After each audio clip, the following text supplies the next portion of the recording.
നിങ്ങളുടെ ഇടവകയിലെ വൈദികരെ നിങ്ങൾ ബലിയർപ്പിക്കുന്ന സമയത്ത് അവർ ഈശോയുടെ ശരീരം മുറിക്കുന്ന ആ സമയം നിങ്ങൾക്ക് നന്നായിട്ട് അറിയാം, ആ പ്രാർത്ഥന അറിയാം. ആ സമയത്ത് നിങ്ങൾ പ്രത്യേകം പ്രാർത്ഥിക്കണം, ഈശോയെ നിന്റെ ശരീരം മുറിക്കപ്പെടുന്ന ഈ സമയത്ത് എൻ്റെ ഈ പ്രശ്നത്തെ മുറിക്കണേ. വീട്ടിലൊരു പ്രശ്നമായിരിക്കാം, നിങ്ങളുടെ രോഗമായിരിക്കാം, നിങ്ങളുടെ ഒരു പരാജയമായിരിക്കാം, ഇത് മുറിക്കണം, ചിത്രിച്ചു കളയണം. പറഞ്ഞേ ഹല്ലേലൂയ. അവൻ എടുത്ത് വാഴ്ത്തി മുറിച്ചു. നാലാമത് ചെയ്ത കാര്യം അത് വിളമ്പി കൊടുത്തു.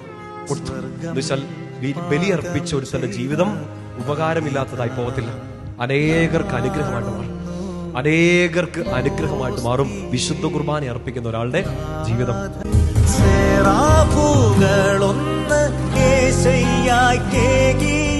സ്വർഗീയ തീക്കനലല്ലോ